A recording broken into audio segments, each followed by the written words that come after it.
Hello everyone, welcome back to my channel. मेरे channel पे जो कोई भी नया आ रहे हैं प्लीज़ सब्सक्राइब कर दीजिए। वीडियो को लाइक और कमेंट करके ज़रूर बताना कि आज की स्टोरी आप लोगों को कैसी लगी। तो चलिए ये स्टोरी शुरू करते हैं। पिछले पार्ट में हमने देखा था जब वांग जी रेडी होकर लिव इन एरिया में आता है तो देखता है वहाँ विंग नहीं है। विंग को वहाँ ना पाकर वांग जी जेंग जेंग से विंग के बारे में पूछता है। जेंग जेंग बताता है कि विंग उसके आने से पहले ही ऑफिस के लिए निकल चुका है।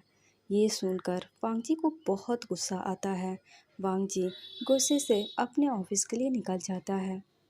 वांग जी की कार सीधा लैंड कंपनी के सामने आकर रुकती है। वांग जी कार से उतरता है और अपनी पर्सनल लिफ्ट से सीधा अपने कैबिन के अंदर एंटर करता है।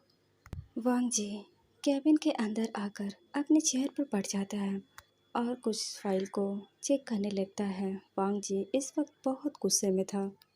काफ़ी देर फाइल चेक करने के बाद वांग जी अपना फ़ोन उठाता है और सुयांग को कॉल करता है और केबिन में आने को कहता है। तुम जल्दी से जल्दी अभी के अभी मेरे कैबिन में आओ। ये बोलकर वांग जी फ़ोन को डिस्कनेक्ट कर देता है। सुयांग भागते हुए वांग जी के कैबिन में आता है। वांग जी सुयांग को देखता है तो सुयांग कहता है, बॉस आपने मुझे बुलाया। सुयांग की बात सुनकर वांग जी घूर कर सुयांग को देखता है और कहता है, मैंने तुमसे कितनी बार कहा है मेरे फाइल चेक करने से पहले तुम फाइल चेक कर लिया करो। इस फाइल में कितनी सारी गलतियां हैं। किसने रखा यहाँ इस फाइल को यहाँ। सुयांग थोड़ा सर को उठाकर फाइल को देखता है और मन में कहता है, ओफ मर गया। अब तो गया काम से। ये फाइल किसने यहाँ रख दिया। अपने ख्यालों से बाहर आता है सुयांग और कहता है, बॉस आई एम सॉरी, मुझे नहीं पता ये फाइल यहाँ कैसे आया। शायद इन फाइल्स में ये भी फाइल चले आए हैं। मैं आपसे माफ़ी चाहता हूँ। वांग जी उस फाइल को उठाकर सुयांग के सामने फेंकता है और कहता है, इसे लेकर जाओ। मैं बार बार तुम्हारी इन गलतियों को ठीक नहीं कर सकता। अब इसे लेकर जाओ और ठीक करके अभी के अभी लेकर आओ। वांग जी की बात सुनकर सुयांग अपना सर हिलाता है और उस फाइल को लेकर कैबिन से बाहर जाने वाला था। तभी उसे वांग जी की आवाज़ सुनाई देती है, वी फुजियान को मेरे कैबिन में भेजो अभी के अभी। वांग जी की बात सुनकर सुयांग वांग जी की तरफ बिना देखे कहता है, ओके बॉस। ये बोलकर सुयांग सीधा विंग के कैबिन में जाता है और विंग को कैबिन को नॉक करता है। विंग अंदर आने को कहता है। सुयांग अंदर जाता है। विंग को कहता है, विंग तुम्हें बॉस ने बुलाया है। वो बहुत गुस्से में लग रहे हैं, इसलिए तुम अपना ध्यान रखना। अब जल्दी जाओ। तुम जितना देर करोगे उतना ही बॉस का गुस्सा तुम पर फूटेगी। सुयांग की बात सुनकर विंग हाँ में सिर हिलाता है क्योंकि विंग को पहले से पता था सुबह उसने जो कुछ भी किया उससे वांग जी को गुस्सा तो आया ही होगा। सुयांग के जाने के बाद विंग भी फाइल को लेता है और वांग जी के कैबिन के सामने जाकर खड़ा हो जाता है। विंग कुछ देर तक कैबिन के डोर को देखता है, फिर गहरी सांस लेकर कैबिन के डोर को नॉक करता है, जिसकी आवाज़ सुनकर वांग जी अंदर आने को कहता है। कैबिन के अंदर विंग एंटर करता है और एक नज़र वांग जी को देखता है, जो इस वक्त अपने फाइल में बिजी था। विंग वांग जी से कहता है, सर आपने मुझे बुलाया। जब वांग जी विंग की बात सुनता है तो अपने सर को ऊपर उठा कर देखता है। वांग जी बहुत गुस्से में विंग को घूर रहा था। विंग जब देखता है कि वांग जी कैसे उसे गुस्से में घूर रहा है, विंग कुछ नहीं कहता। वांग जी अपने चेयर से उठता है और विंग को गुस्से में घूरते हुए विंग के पास आने लगता है। विंग जब वांग जी को अपने करीब आते हुए देखता है तो उसके कदम पीछे जाने लगते हैं। विंग जैसे जैसे अपने कदमों को पीछे कर रहा था, वांग जी वैसे वैसे अपने कदमों को विंग की तरफ कर रहा था। अब विंग पीछे जाते जाते वॉल में वॉल से टकरा जाता है, क्योंकि अब वो और पीछे नहीं जा सकता, क्योंकि उसे पीछे जाने के लिए और जगह ही नहीं थी। वांग जी गुस्से से विंग के पास आता है, अपने दोनों हाथों को विंग के आसपास बॉल पे रख देता है। वांग जी अपने सर को विंग के करीब झुकाता है और गुस्से से कहता है, तुम्हारी हिम्मत कैसे हुई मुझे बिना बताए ऑफिस आने की? मैंने तुमसे कहा था ना, तुम आज मेरे साथ ऑफिस चलोगे। फिर तुम्हारी हिम्मत कैसे हुई मुझे मना करने की? वांग जी की बात सुनकर विंग गुस्से से कहता है, पर मैंने आपसे कहा था ना, मैं आज आपके साथ ऑफिस नहीं जाऊंगा। मैंने आपसे पहले ही कहा था, इसलिए आप मुझसे दूर रहो। मिस्टर लैंग, मैं एक बार फिर से कह रहा हूँ, आप मुझसे दूर रहो और मेरे आईवान से भी दूर रहो।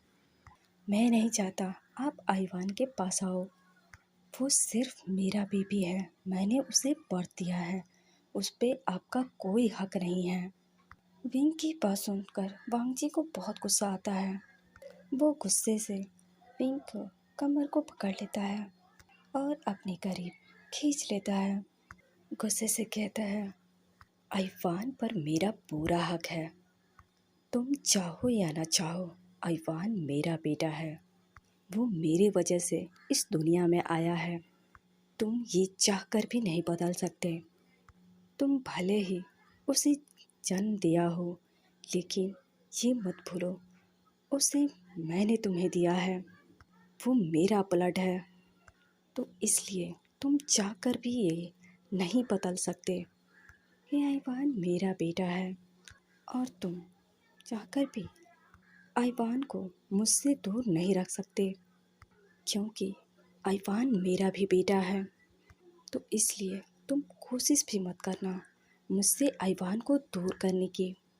अगर तुमने ऐसा किया तो मुझसे बुरा कोई नहीं होगा। ये बोलकर वांग जी विंग को गुस्से से घूरने लगता है। वांग जी की बात सुनकर विंग गुस्से से वांग जी का हाथ अपनी कमर से दूर करता है और कहता है, आपको जो करना है आप करो, पर ये बात आप याद रखना, मैं आईवान को आपके करीब नहीं जाने दूंगा। मेरे और मुझसे आईवान से दूर रहो। ये बोलकर विंग केबिन से बाहर चला जाता है। विंग के जाने के बाद वांग जी गुस्से से अपनी चेयर पर बैठ जाता है। वांग जी इस वक्त बहुत गुस्से में था। उसका गुस्सा शांत होने के बजाय बढ़ रही थी। विंग की बातों को वो जैसे जैसे सोच रहा था, उसका गुस्सा बढ़ता ही जा रहा था। विंग सीधा अपने कैबिन में आता है तो देखता है नीम हुसैन उसके कैबिन में बैठकर उसका आने का वेट कर रहा है। नीम हुसैन को वहाँ देखकर विंग अपनी जगह पर जाकर बैठ जाता है और कहता है, क्या बात है, तुम इस वक्त बहुत गुस्से में लग रहे हो। विंग की बात सुनकर नीम हुसैन अपने गुस्सा को और बढ़ाते हुए कहता है, पहले तुम मुझे बताओ, तुम कल ऑफिस क्यों नहीं आए थे? नीम हुसैन की बात सुनकर विंग स्माइल करते हुए कहता है, वो मेरी तबीयत कुछ ठीक नहीं थी, इसलिए मैं ऑफिस नहीं आया। विंग की बात सुनकर नीम हुसैन चिंता करते हुए कहता है, विंग, क्या तुम ठीक हो? तुम्हारी तबीयत ठीक नहीं थी और तुमने मुझे कुछ बताया भी नहीं। देखो तो, कल तुम्हारी तबीयत ठीक नहीं थी और तुम इस वक्त काम करने के लिए आ गए। तुम अभी के अभी घर जाओ और जाकर रेस्ट करो। मैं यहाँ सब कुछ संभाल लूँगा। तुम चिंता मत करो, तुम बस आराम करो। नीम हुसैन की बात सुनकर विंग स्माइल करता है और कहता है, नीम हुसैन, मैं जानता हूँ तुम मेरी परवाह करते हो, लेकिन मैं अभी ठीक हूँ। मुझे आराम करने की ज़रूरत नहीं है। वहीं वांग जी अपने कैबिन में बैठकर विंग की कहे हुए बातों को सोच सोच कर अपने गुस्से को बढ़ा रहा था। वांग जी के माइंड में विंग के कहे हुए बातें फ्लैश हो रहे थे। वांग जी अपने हाथ में पकड़े हुए फाइल को गुस्से से फर्श पर फेंक देता है और गुस्से से कहता है, क्यों विंग, क्यों? आखिर क्यों तुम्हें मेरी आंखों में प्यार दिखाई नहीं देता?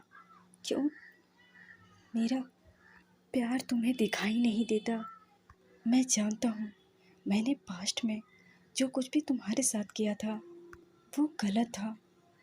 मैंने तुम्हारे साथ जो कुछ भी किया था तुम मुझे उसकी सज़ा दो, पर तुम मेरे साथ ऐसा मत करो। मैंने तुम्हारे साथ जो कुछ भी किया तुम तुम इसकी सज़ा इतनी बड़ी मुझे मत दो। मुझे आईवान से दूर मत करो। मैं आईवान से बहुत प्यार करता हूँ।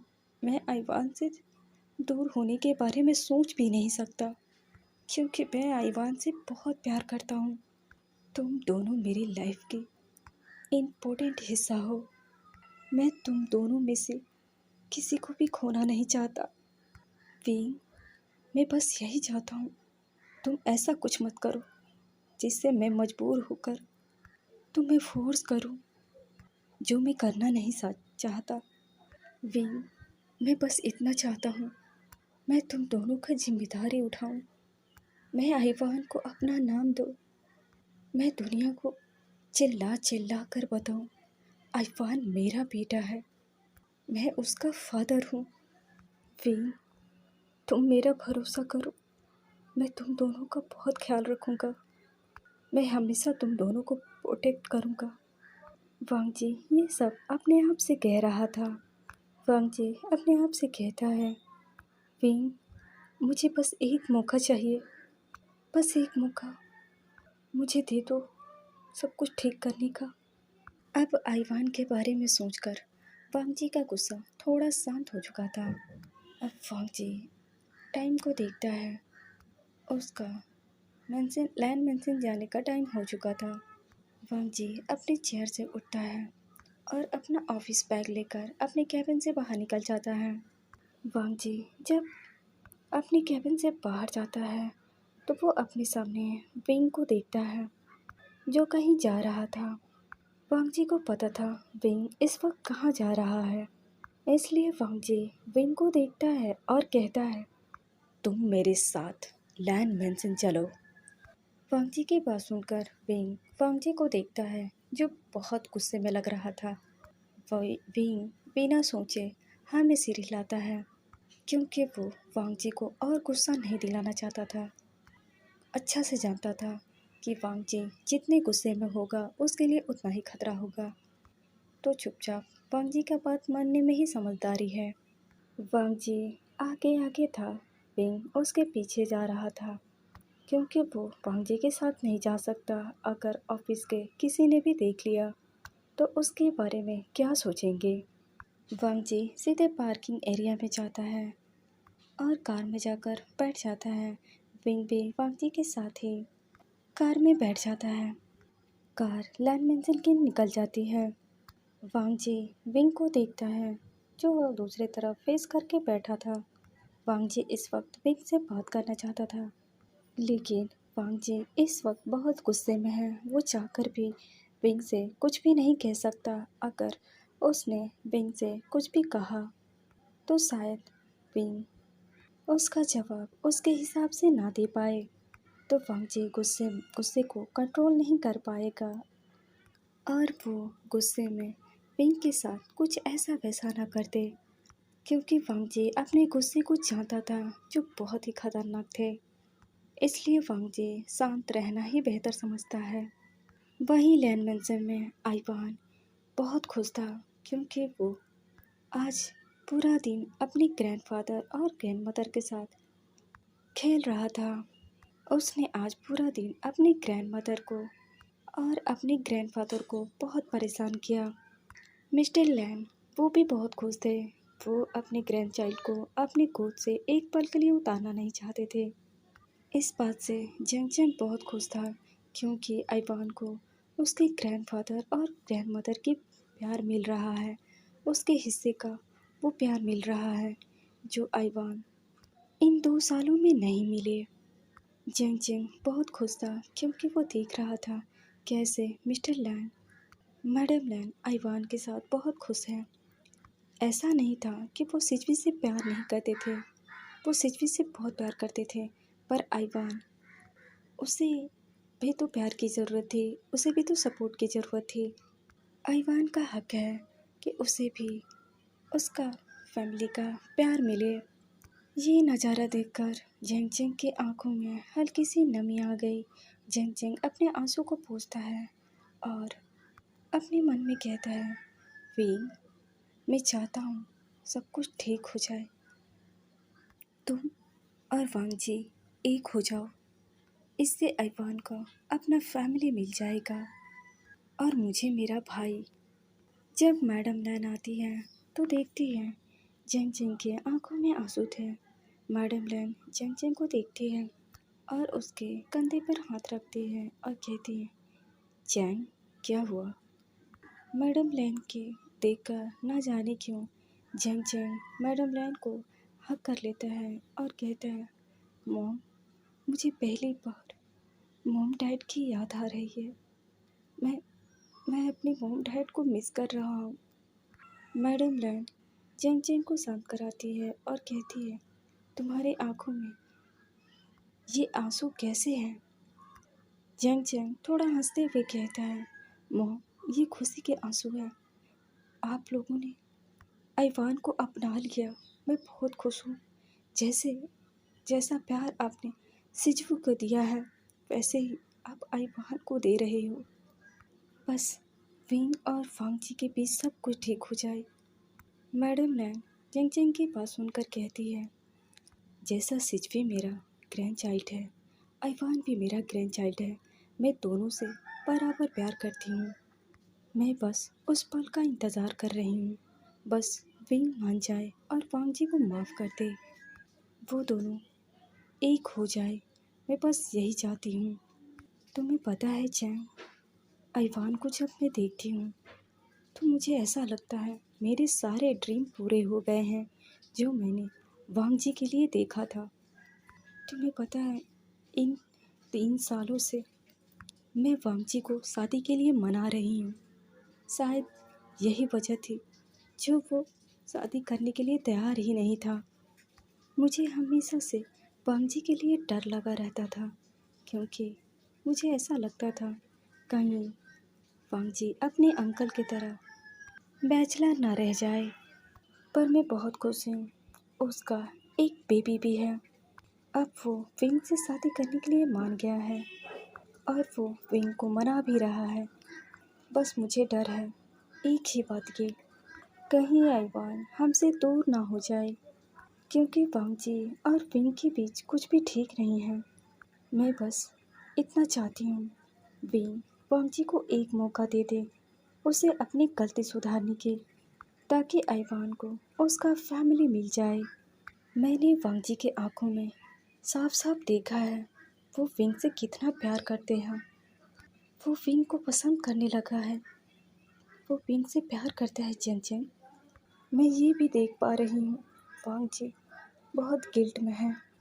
मैडम लैन की बात सुनकर जेंग जेंग मैडम लैन को देखता है और कहता है, मॉम, मुझे पता है वांग जी गिल्ट में है और वो विंग से बहुत प्यार करता है, क्योंकि मैंने भी उसके आंखों में विंग के लिए प्यार देखा है। मैं बस यही चाहता हूँ विंग और वांग जी एक हो जाए और मेरा भाई हमेशा के लिए मेरे पास रहे। जेंग जेंग की बात सुनकर मैडम लैन स्माइल करती है और कहती है, मुझे उम्मीद है कि सब ठीक हो जाएगा। बस वांग जी अपने गुस्से में ऐसा कुछ ना करे जिस वजह से विंग आइवान को लेकर हमसे दूर चला जाए। मैडम लैन की बात सुनकर जेंग जेंग कहता है, मुझे पूरा यकीन है वांग जी इस बार ऐसा कुछ नहीं करेगा, क्योंकि वो विंग से प्यार करता है और वो विंग को खुद से दूर जाने नहीं देगा। तभी लैन सिचन एंटर करते हैं। लैन सिचन को वहाँ देखकर मिस्टर लैन अपने टाइम को देखते हैं और कहते हैं, क्या बात है सिचन, तुम बहुत जल्द आ गए। अपनी डैड की बात सुनकर लैन सिचेन सिचवे को और आइवान को दोनों को फोरहेड पर किस करते हुए कहते हैं, डैड, मैं इस वक्त फ्री था, इसलिए मैंने सोचा क्यों ना मैं अपने बच्चों से मिलने के लिए यहाँ आ जाऊँ, क्योंकि इस वक्त मेरी नाइट ड्यूटी नहीं है। इसलिए मैं मेंशन वापस आ गया, क्योंकि मुझे अपनी फैमिली के साथ थोड़ा सा टाइम स्पेंड करना था, इसलिए आ गया। तभी वहाँ मैडम लैन और चेंग चेंग भी आ जाते हैं। तभी सभी देखते हैं आइवान डैड डैड कहकर बुला रहा था और वो डोर के तरफ अपने कदमों को बढ़ा रहा था, क्योंकि वो मिस्टर लैन के गोद से उतरना चाहता था और मिस्टर लैन उसे उतार भी देते हैं। उन्हें लगा आइवान नीचे खेलना चाहता है, लेकिन आइवान अपने डैड के पास जाना चाहता था। वो बार बार डोर की तरफ देख रहा था और डैड डैड बुला रहा था। आइवान की बात सुनकर मैडम लैन स्माइल करती है और कहती है, आइवान, आपके डैड अभी नहीं आए हैं, वो कुछ दिन में आने ही वाले हैं, आप बस कुछ देर और वेट कर लो। लेकिन फिर भी आइवान अपने छोटे छोटे कदमों से डोर की तरफ बढ़ाने लगता है। तभी वांग सभी की नज़र वांग जी के ऊपर जाती है, जो अभी अभी मंजिल के अंदर आ रहा था। जब वो देखता है कि आइवान उसके तरफ ही बढ़ रहा है, वो जल्दी से जाकर आइवान को अपनी गोद में उठा लेता है और कहता है, बेबी, आपके डैड आपके पास आ रहे हैं ना, आपको इस तरह भागने की ज़रूरत नहीं है, आपको चोट लग जाएगी। तभी मिस्टर लैन वांग जी को देखते हैं और कहते हैं, तुम तो ऐसे बोल रहे हो जैसे तुम्हें ही आइवान की चिंता है। वो तो अभी अभी मेरे गोद से उतरा है, क्योंकि मैं सुबह से आइवान को अपने पास ही रखा। वो तो बस तुम्हारे पास जाना चाहता था और तुम मेरे ग्रैंड चाइल्ड को डांट रहे हो। मिस्टर लैन की बात सुनकर मैडम लैन कहती हैं, अब ये दोनों फिर से शुरू हो गए, मुझे नहीं लगता ये शांत भी होंगे। मैडम लैन की बात सुनकर मिस्टर लैन मैडम लैन को देखते हैं और कहते हैं, तुम मुझे इस तरह क्यों देख रही हो? तुम्हें अपने बेटे की गलतियों को दिखाई नहीं देती? तुम बस मुझे ही डांटने के लिए रेडी होती हो। मैडम लैन अपने हस्बैंड को घूर कर देखती है और कहती है, क्योंकि आप शुरू हमेशा से आप ही करते हो, जब देखो मेरे बेटे के पीछे लगे रहते हो, उसे डांटने का एक भी मौका नहीं छोड़ते। वांग जी आइवान को देखता है और उसके चिक्स पर किस करता है और कहता है, आइवान, ग्रैंडफादर की बात बिल्कुल भी मत सुनना, डैड आपको नहीं डांट रहे थे, वो तो आपको बस बता रहे थे आपको इतनी तेज़ नहीं चलना चाहिए, क्योंकि आप बहुत छोटे हो, आपने तो अभी ठीक से चलना भी नहीं सीखा है। अगर आप गिर जाओगे तो आपको चोट लग जाएगी, जो आपके डैड को अच्छा नहीं लगेगा, इसलिए डैड आपको समझा रहे थे। आपको अपने डैड की बात माननी चाहिए ना। वांग जी की बात सुनकर आइवान हाँ में सिर हिलाता है, जिसे देखकर मिस्टर लैन अपने मुंह बना लेते हैं। तभी वांग जी अपनी नज़रों को इधर उधर करके देखता है, तब उसे विंग दिखाई देता है, जो अंदर आ चुका था। विंग बस उन दोनों को ही देख रहा था। जैसे ही जेंग जेंग देखता है कि विंग अंदर आ चुका है, जेंग जेंग जल्दी से विंग के पास जाता है और कहता है, विंग, आइवान हमेशा वांग जी की बात क्यों मानता है? विंग कहता है, मुझे नहीं पता, इसने मेरे बेटे के साथ क्या किया है जो पहले दिन से ही इसी की बात मान रहा है। विंग की बात सुनकर जेंग जेंग विंग को देखता है, जो अपने वांग जी से जेलस हो रहा था। ये देखकर जेंग जेंग स्माइल करता है और कहता है, क्या तुम जेलस हो रहे हो? विंग घूर कर जेंग जेंग को देखता है और कहता है, मैं भला अपने बेटे से क्यों जेलस हूँ? विंग की बात सुनकर जेंग जेंग हंसते हुए कहता है, तुम्हें पता है विंग, जब सिजवी भी मुझे इसी तरह इग्नोर करता था तो मुझे भी जेलस होती थी, क्योंकि मैं हर वक्त सिजवी के साथ होता था, मैं सिजवी का हर चीज़ों का ख्याल रखता था। लेकिन फिर भी जब सिजन आते उसके सामने सिजवी एकदम से खुश हो जाता। सिजवी जब भी सिजन के साथ होता वो मुझे इग्नोर कर देता। अब तो मुझे ये सब देखने की आदत हो चुकी है। प्लीज़ मेरे दोस्तों और सहेलियों, ये आवाज़ आपको आ रही है, इस पे आप ध्यान मत दो। मैं कब से वेट कर रही थी, ये लोग चुप हो जाएंगे तो मैं अपना रिकॉर्डिंग करूँगी, लेकिन मैं कब तक इंतज़ार करती। ये लोग तो चुप होने की नाम ही नहीं ले रहे हैं। इसलिए आप सब इस पे ध्यान मत देना, ठीक है? आप सब मेरी आवाज़ पर ध्यान देना। इसलिए मैं समझ सकता हूँ तुम क्या फील कर रहे हो। देखो, तुम दोनों अंदर आए, लेकिन आइवान सिर्फ वांगजी के पास गया, तुम्हें तो इग्नोर ही कर दिया। अब तुम सिचवी को ही देख लो। मैं भी यहीं हूँ, लेकिन सिचवी देखो तो अपने डैड के साथ कितना हैप्पी है। तो बताओ विंग, मैंने सही कहा ना? विंग गुस्से से जिंग जिंग को देखता है और कहता है, तुम मेरे भाई हो या फिर उस लैन वांगजी की? मत भूलो, तुम मेरे भाई हो। तुम लैन वांगजी के सिर्फ और सिर्फ दोस्त हो और उसके ब्रदर इन लो। जब देखो उसकी तारीफें करते रहते हो मेरे सामने। उसने तो मेरे बेटे को ही मुझसे दूर कर दिया। मेरा मन कर रहा है मैं अभी के अभी उसे मार डालूं। विंग देख रहा था कैसे आइवान वांगजी से चिपक कर बैठा है और वांगजी के गोद में खेल रहा है। ये देखकर विंग को बहुत रोना आ रहा था। जियांग चैंग जब विंग की ऐसी हालत देखता है तो वो अपने कंधों को विंग के सर के सामने करता है और विंग का सर अपने कंधों पर रख देते हुए कहता है, तुम रोना चाहते हो ना, तो रो लो, मैं तुम्हें नहीं रोकूंगा। हम दोनों की कहानी बिल्कुल सेम है। मेरा बेटा अपने डैड के आने पर मुझे इग्नोर करता है और तुम्हारा बेटा अपने डैड के आने पर तुम्हें इग्नोर करता है। तो मैं समझ सकता हूँ तुम्हें क्या फील हो रही है, इसलिए तुम जितना चाहते हो उतना रो लो। जिन जिन की बात सुनकर विंग गुस्से से कहता है, अपनी बकवास बंद करो। अगर तुमने एक और शब्द कहा ना तो मैं तुम्हारा मुंह तोड़ दूंगा। विंग की बात सुनकर जेंग जेंग अपने मुंह बनाते हुए विंग को देखता है। विंग की नज़र इस वक्त आइवान पर थी।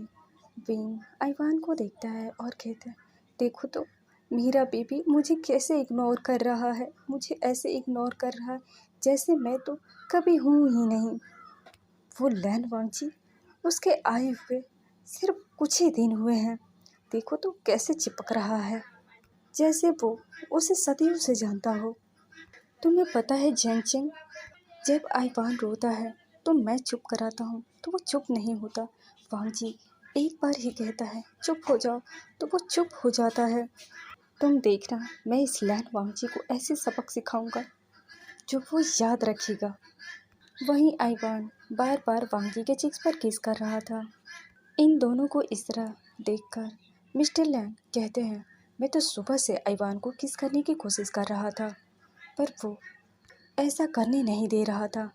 तुम जब से आए हो उसे किस कर रहे हो और वो तुम्हें किस कर रहा है। मिस्टर लैन की बात सुनकर मैडम लैन हंसते हुए कहती है, आखिर बेटा किसका है।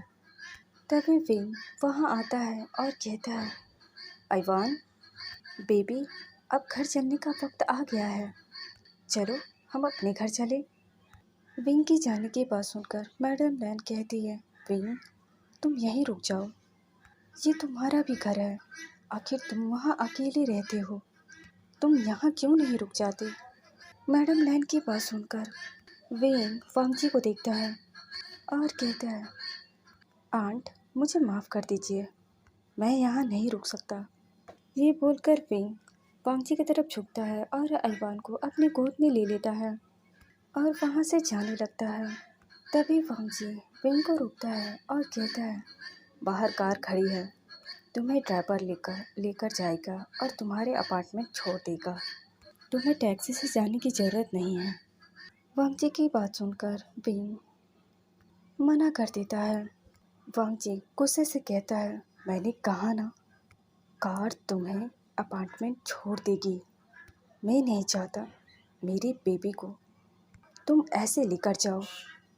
कार बाहर खड़ी है, इसलिए तुम आइवान को लेकर जा सकते हो। ये बोलकर वांगजी अपने रूम की तरफ चला जाता है। वहीं विंग का आइवान को लेकर कार में बैठकर अपने अपार्टमेंट चला जाता है। कुछ ही देर बाद विंग अपने अपार्टमेंट पहुंचता है और खुद भी रेडी होता है, आइवान को भी रेडी करता है। दोनों फ्रेश होने के बाद लिविंग एरिया में बैठ जाते हैं।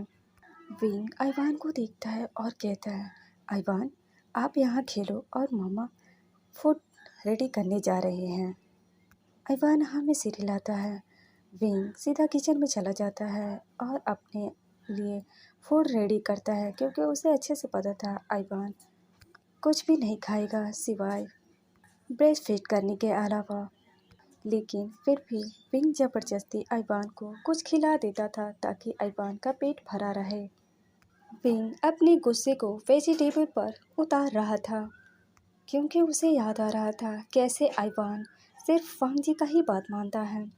विंग अपने आप से कहता है, जब मैं उसके पास होता हूँ तो वो मेरा बात मानने को तैयार नहीं होता है। जब वो डेविल लैंड वांग जी कुछ भी कहता है उसका बात तो एक ही पल में मान जाता है। मैंने कभी सोचा नहीं था मेरा बेटा मुझे इस तरह इग्नोर करेगा। विंग सब्जी को इस तरह वेजिटेबल को इस तरह चॉप कर रहा था जैसे वो अपने दुश्मन को गिन गिन कर बदला ले रहा हो।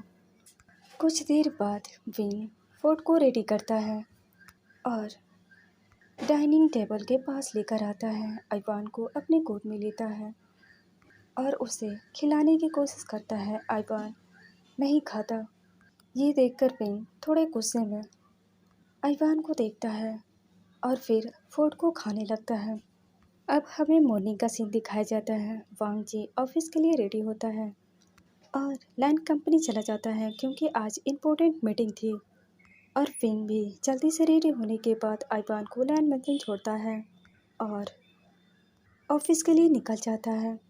मीटिंग हॉल में सभी लोग बैठे थे। वांग जी विंग को देखता है और कहता है, वे वुजिया आपने प्रोजेक्ट को पूरा किया है।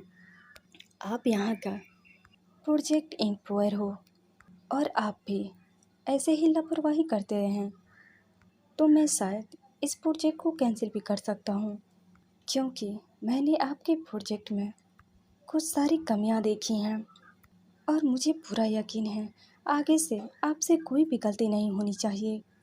वांग जी की बात सुनकर विंग अपने आप में चिढ़ जाता है, क्योंकि उसे अच्छे से पता था वांग जी किस बात का गुस्सा उस पर निकाल रहा है। ये मीटिंग काफ़ी देर तक चलती है और मीटिंग कुछ देर बाद ख़त्म हो जाती है।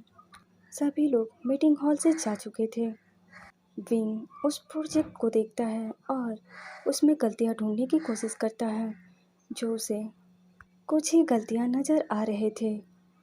शायद ये उसका गलती नहीं नी हुसैन की थी। विंग अपने आप से कहता है, नी हुसैन, मैं तुम्हें छोड़ूंगा नहीं।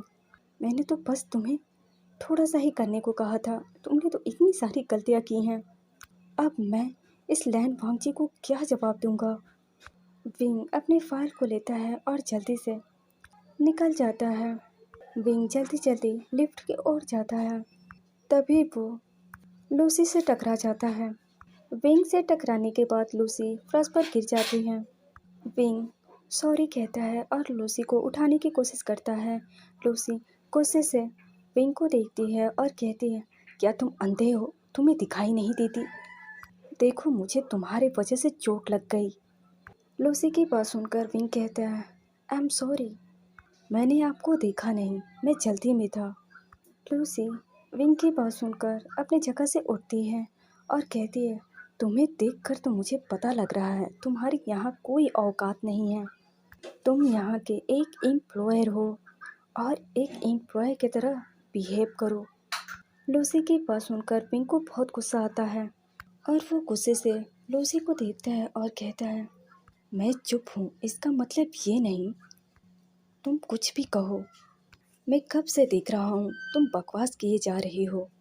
विंग की बात सुनकर लूसी गुस्से से कहती है, तुम्हारी हिम्मत कैसे हुई मुझे इस तरह से बात करने की। लूसी की बात सुनकर विंग कहता है, मैंने जो गलती किया उस पर सॉरी कहा।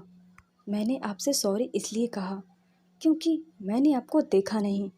मैंने आपको नहीं देखा, पर आपने मुझे कैसे नहीं देखा? मुझे तो दिखाई नहीं दे रही थी, आपको भी दिखाई नहीं दे रही थी, तो आपको भी मुझसे माफ़ी मांगनी चाहिए। विंग की बात सुनकर लूसी गुस्से से कहती है, तुम्हारी इतनी हिम्मत तुम मेरी बेइज्जती कर रहे हो। तुम्हें तो मैं बाद में देख लूँगी। विंग गुस्से से कुछ नहीं कहता, वो बस अपने फाइल को उठाता है और जाते हुए कहता है, अगर मैं जल्दी में नहीं होता तब मैं तुम्हें बताता। विंग की बात सुनकर लूसी गुस्से से कहती है, एक बार मुझे मिसेस लैन बन जाने दो, उसके बाद मैं तुम सबको निकाल कर इस कंपनी से बाहर फेंक दूंगी। तुम्हारी तो मैं ऐसी हाल कर दूंगी जो तुम कभी सोच भी नहीं सकोगे। ये बोलकर लूसी वांगजी के कैबिन के अंदर एंटर कर जाती है। वहीं विंग कुछ सुना नहीं क्योंकि वो जल्दी में था। वो फाइल लेने के बाद वहाँ से जा चुका था। लूसी वांगजी के कैबिन के डोर नॉक करती है। नॉक की आवाज़ सुनकर वांगजी अंदर आने को कहता है। जब लूसी वांगजी की आवाज़ सुनती है तो अपने आप को अच्छे से ठीक करती है और अंदर एंटर करती हैं। हेलो मिस्टर लैन। जब वांगजी लूसी की आवाज़ सुनता है तो वो लूसी की तरफ देखता है और बैठने को इशारा करता है। ये देखकर लूसी चेयर पर बैठ जाती है। वांगजी लूसी को देखता है और कहता है, हमारी मीटिंग हो चुकी है, आप यहाँ क्यों आई हैं? वांगजी की बात सुनकर लूसी हंसती है और कहती है, मिस्टर लैन, मेरे घर पार्टी है और मेरे डैड चाहते हैं आप उस पार्टी में आओ। ये रहा इनविटेशन कार्ड।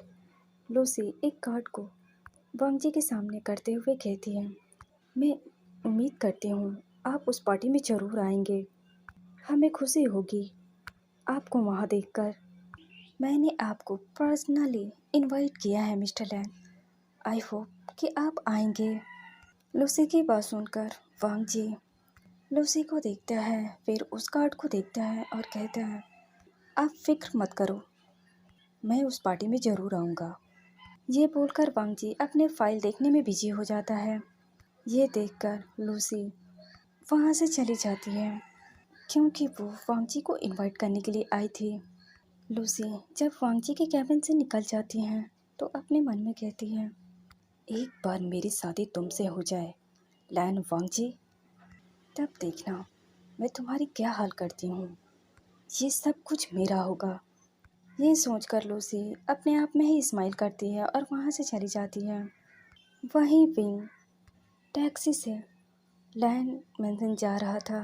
तभी रास्ते में कुछ गुंडे टैक्सी को रोक देते हैं और विंग को उसमें से खींच कर निकालते हैं। ये देखकर विंग थोड़ा डर जाता है क्योंकि ये लोग वही लोग थे जिनकी कंप्लेन विंग ने पुलिस स्टेशन किया था, क्योंकि इनमें से एक ने एक ओल्ड लेडी की एक्सीडेंट करवाया था जिसे विंग लेकर हॉस्पिटल गया था। जब उसे पता चला तो उसने पुलिस को इस बारे में इन्फॉर्म किया था। उन लोगों को जैसे ही पता चला कि ये किया धरा विंग का है तो वो गुस्से से विंग को ही ढूंढ रहे थे। अब विंग उनके हाथ लग चुका है। उनमें से एक कहता है, तुम्हें बहुत शौक है ना लोगों को बचाने की, तो मैं भी देखता हूँ तुम्हें यहाँ बचाने कौन आता है। विंग गुस्से से उस पर्सन को देखता है और कहता है, मुझे यहाँ से जाने दो। अगर तुम सब मेरे हाथों से मार नहीं खाना चाहते तो मुझे यहाँ से जाने दो। मुझे कमज़ोर समझने की बिल्कुल भी कोशिश मत करना। विंग की बात सुनकर वो सभी हंसने लगते हैं और कहते हैं, देखो तो इसकी अकड़, ये मौत के मुंह में खड़ा है और इसकी अकड़ तो देखो, ये अकड़ कैसे रहा है। विंग सभी के हाथों में देखता है। गन थे, किसी किसी के हाथ में नाइफ भी थी। विंग उनसे लड़ने की कोशिश करता है। विंग खुद को प्रोटेक्ट कर रहा था। विंग आधे से ज़्यादा गुंडों को मार चुका था। तभी उनमें से एक कहता है, हे, तुम सब एक ओमेगा से पिट गए, शर्म आनी चाहिए तुम लोगों को। उसे अभी के अभी मार डालो, ये जिंदा नहीं बचनी चाहिए। अगर ये बच गया तो हमारे लिए और मुसीबत खड़ी हो सकती हैं। उस पर्सन की बात सुनकर 2-3 और लड़के थे जो विंग के सामने जाकर लड़ाई करने लगते हैं। विंग उन्हें भी हरा देता है। जब वो पर्सन देखता है तो वो गन लेकर सीधा विंग के फोरहेड पर रख देता है और कहता है, हे, तुम्हें लड़ने का बहुत शौक है ना? तो मैं भी देखता हूँ तुम मुझसे बचने के लिए क्या करते हो। तुमने मेरे इतने सारे लोगों को मार डाला, इनसे तो बच गए, लेकिन मुझसे नहीं बचोगे। जब विंग देखता है उसके सर पर इस पर्सन